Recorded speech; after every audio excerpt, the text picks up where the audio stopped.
Friends question number 1, a poem or a song of lamentation written in honor of deceased person is called।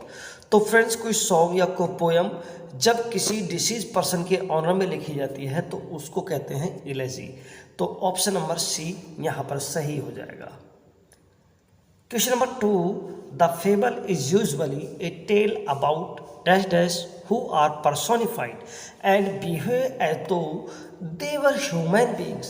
Friends fable एक tell होती है, वो human beings के विषय में तो नहीं होती है, लेकिन जिसके विषय में भी होती है उसको ह्यूमन बींग्स की तरह रिप्रेजेंट किया जाता है, उसको पर्सोनिफाई किया जाता है ह्यूमन बींग की तरह।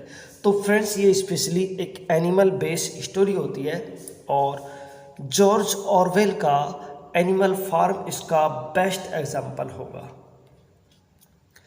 Question number 3, what does the term prosody signify. Term prosody किसको सिग्निफाई करता है? तो फ्रेंड्स प्रोसेडी टर्म जो है सिस्टमेटिक स्टडी को सिग्निफाई करता है। तो ऑप्शन नंबर 3 यहाँ से सही हो जाएगा। नेक्स्ट क्वेश्चन देखेंगे, question number 4, who introduce the concept of dissociation the sensibility. तो फ्रेंड्स सेंसिबिलिटी का जो कंसेप्ट था उसको किसने इंट्रोड्यूस किया?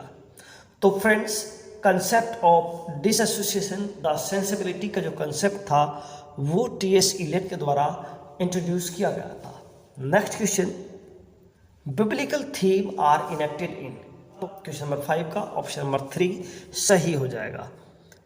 6 and 7, answer the following questions by selecting the most appropriate option। The horse reared and the rider was thrown।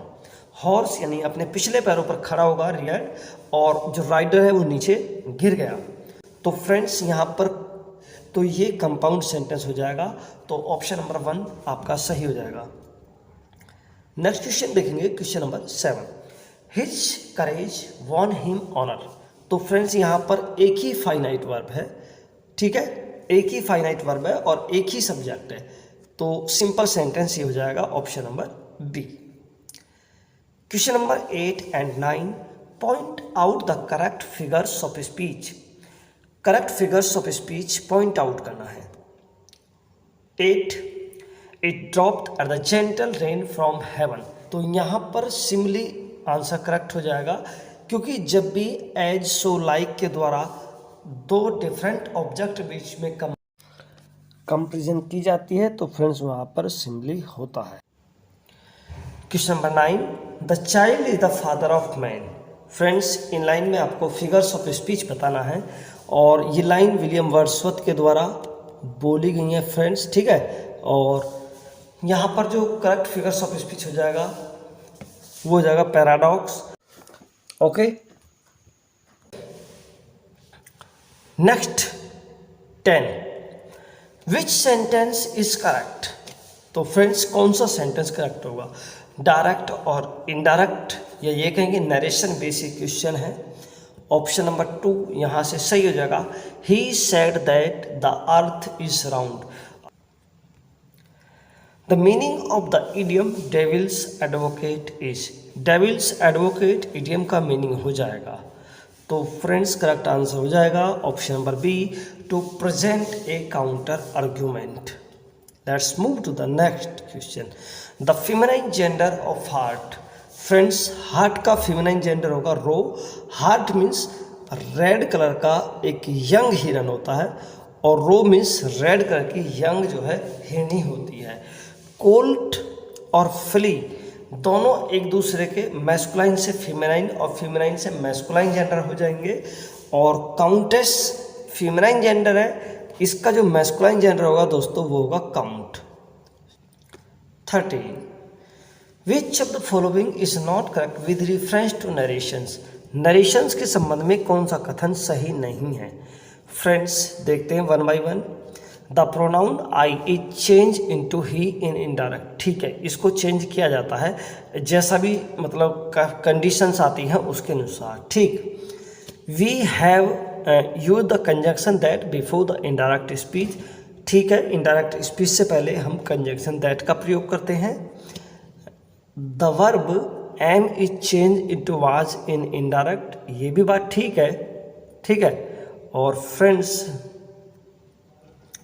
Option D हो जाएगा, we use inverted commas to mark off the exact word of speaker. ठीक है, हम जब किसी speaker के exact word की बात करें तो हम इन्वर्टेड कॉमास में उसको रखते हैं। In indirect speech we do it also, लेकिन ये आगे कह रहा है कि हम इनडायरेक्ट स्पीच में भी ऐसा करते हैं। फ्रेंड्स इनडायरेक्ट स्पीच में वक्ता के वर्ड को सेम टू सेम नहीं रखा जाता है, उसको हम अपने शब्दों में कहकर बताते हैं, तो इसलिए इन्वर्टेड कॉमास को वहाँ से हटा दिया जाता है। 14 in the information of noun from verbs which of the following is not correct. Option D यहाँ से सही नहीं होगा, क्योंकि सिक्योरिटी नाउन है और फ्रेंड्स सिक्योर्ड एडजेक्टिव हो जाएगा, जबकि वाइटनेस नाउन है, वाइट एंड वर्ब है, साइट नाउन है और सी वर्ब है, सीन नाउन है और सी वर्ब है, इसलिए option D is not correct. Which of the following words has correct spelling. Friends dreary की करेक्ट स्पेलिंग, ड्रियरी का मीनिंग, हिंदी मीनिंग की बात करेंगे तो वो होता है उदास, क्लियर। और इसकी करेक्ट स्पेलिंग हो जाएगी DREARY, ड्रियरी। ठीक, तो option 1 will be correct. 16 which of the following rules is not correct with reference to narration. Narration के संबंध में कौन सा स्टेटमेंट सही नहीं है। 1 past tense is often used when it is uncertain if the statement is true or when we are reporting objectively in indirect। तो ये सही है कि हम पास्ट टेंस का यूज़ करते हैं जब हमारा स्टेटमेंट जो है अनसर्टेन होता है, ठीक है, वो बेशक ट्रू हो क्यों ना हो, ठीक है। B in changing indirect the tense may not change if the statement is still relevant। अभी पीछे एक क्वेश्चन गया हमने वहाँ पर बताया था, तो ये कथन भी सही हो जाएगा।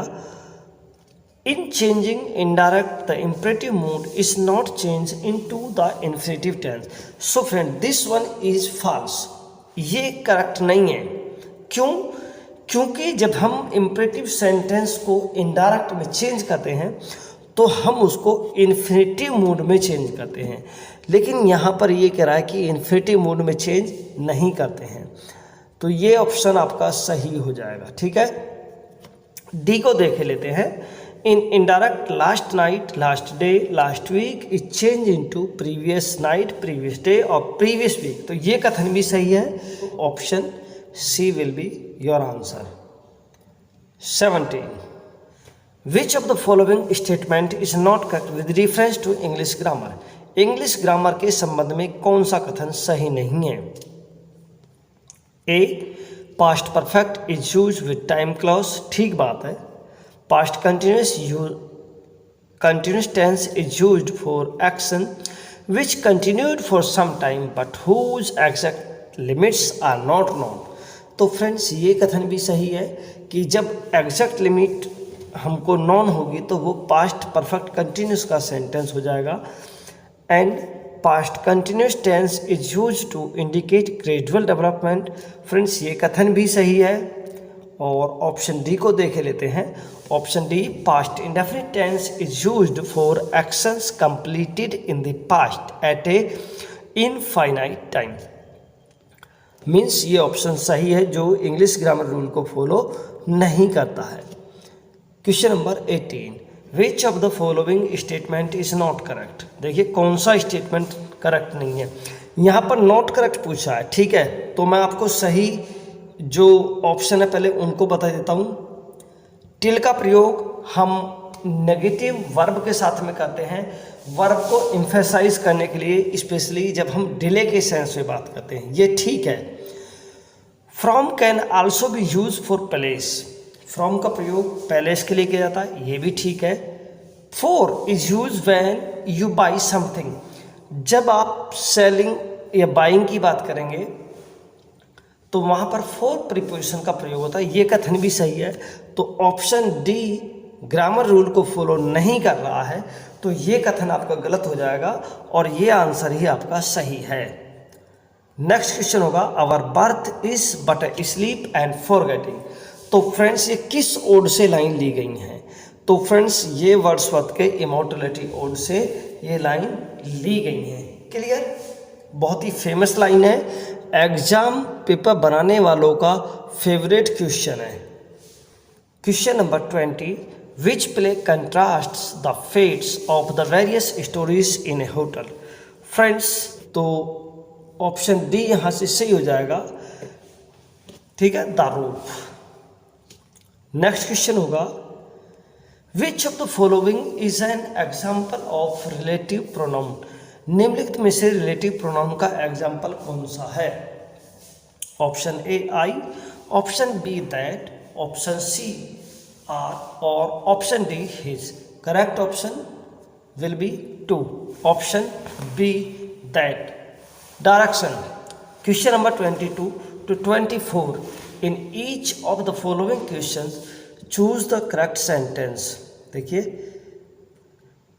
22 से 24 यानी 22, 23 और 24 में आपको करेक्ट सेंटेंस फाइंड करना है। तो फ्रेंड्स यहाँ पर जो ऑप्शन सही हो जाएगा वो ए सही हो जाएगा, बिकॉज डिड के साथ में वर्ब की फर्स्ट फॉर्म का यूज होता है तो वो कॉम्बिनेशन यहीं पर फिट बैठता है। इन दोनों में डिड के साथ में सेकंड फॉर्म दी गई है, यहाँ पर डू के साथ में सेकंड फॉर्म दी गई है और यहाँ पर दे के साथ में डज का प्रयोग हुआ है। तो नीचे के तीनों गलत हो जाते हैं, ऊपर का 1 सही है। ठीक, we travel by auto. Friends इसमें करेक्ट आंसर बताने से पहले मैं आपको बता दूं कि जब हम किसी व्हीकल से ट्रेवल करने की बात करते हैं तो हम व्हीकल की स्पेलिंग से पहले कोई भी आर्टिकल ऐड नहीं करते हैं। तो इन तीनों में आर्टिकल दिया गया है तो ये तीनों ऑप्शन गलत हो जाएंगे। ऑप्शन ए सही हो जाएगा, we travel by auto. 24, Bobby is bath in the bathroom.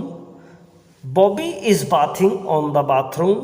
C, Bobby is bathing in the bathroom. Option D, Bobby is bathing by the bath.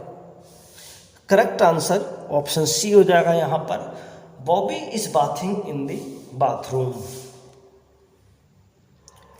25, which of the following expression is correct? कौन सा expression correct हो? 4 bed, दोस्तों 4 bed कुछ नहीं होता है, second water भी कुछ नहीं होता है और ईयर ओपनर भी कुछ नहीं होता है। करेक्ट आंसर हो जाएगा एंड एन। Clear friends?